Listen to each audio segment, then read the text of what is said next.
Di sebuah swalayan, seorang pembeli akan membayar uang kepada seorang penjual, tapi sang penjual menolaknya, seakan tidak mau menerima pembayaran dari barang belanjaan itu. Dengan sopan, si penjual bertanya, "Apakah ibu bisa membayar belanjaan ini selain dengan uang?" Nah, kira-kira apakah yang terjadi? Kali ini Hal Bagus akan mengulas tentang uang. Penasaran kan dengan kelanjutan ceritanya? Tapi sebelum itu jangan lupa like, komen, dan subscribe channel ini karena banyak hal bagus yang belum kita ketahui di luar sana.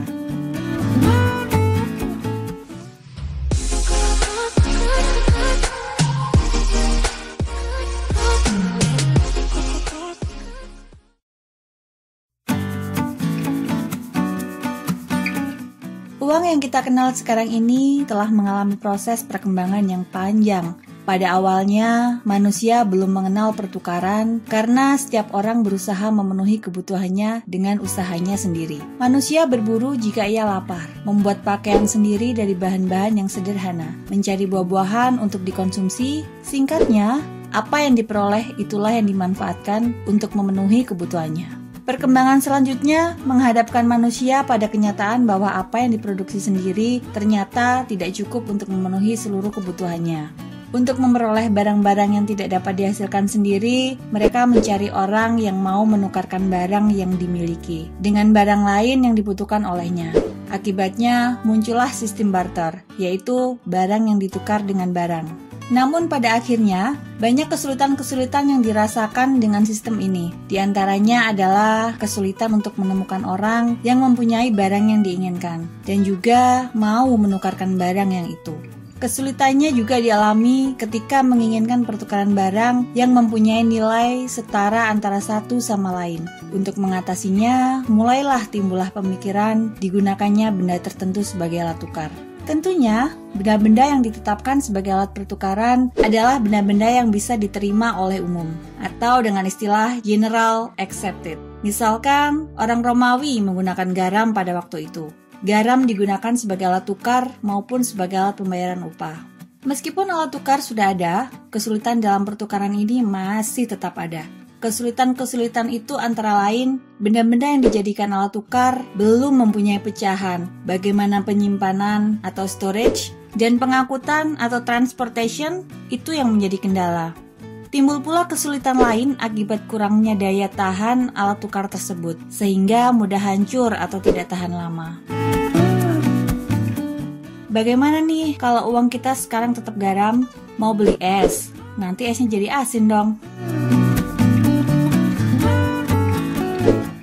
Kemudian muncul apa yang dinamakan dengan uang logam. Logam dipilih sebagai alat tukar karena memiliki nilai yang tinggi dan digemari, tahan lama, dan juga tidak mudah rusak. Mudah dipecah tanpa mengurangi nilai, mudah dipindah-pindahkan.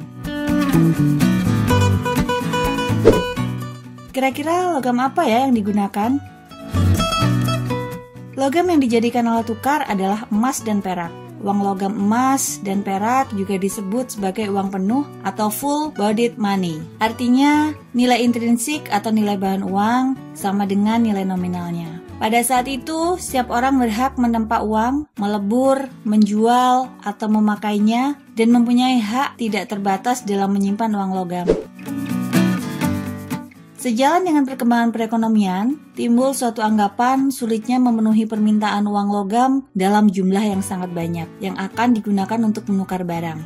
Sementara itu, jumlah logam mulia, emas dan perak sangatlah terbatas. Penggunaan uang logam juga sulit dilakukan untuk transaksi dalam nilai yang sangat besar, sehingga diciptakanlah uang kertas. Mulainya uang kertas hanya sebagai bukti pemilikan emas dan perak dan digunakan sebagai alat atau perantara untuk melakukan transaksi. Dengan kata lain, uang kertas yang beredar pada saat itu merupakan uang yang dijamin 100% dengan emas atau perak yang disimpan di pandai emas dan perak dan sewaktu-waktu dapat ditukarkan penuh dengan jaminannya. Pada perkembangan selanjutnya, masyarakat tidak lagi menggunakan emas secara langsung sebagai alat pertukaran. Sebagai gantinya, mereka menjadikan kertas tersebut sebagai alat tukar. Nah, terus bagaimana dengan uang kertas kita sekarang? Apa bisa ditukar dengan emas ya? Terus penukarannya di mana dong? Sudah paham kan mengenai keberadaan uang? Ingat, uang pada dasarnya digunakan hanya sebagai alat penukar barang, bukan sebagai tanda kekayaan. Masih mau jadi budak uang? Kesana kemari mengumpulkan kertas dalam jumlah besar dan menyimpannya di rekening.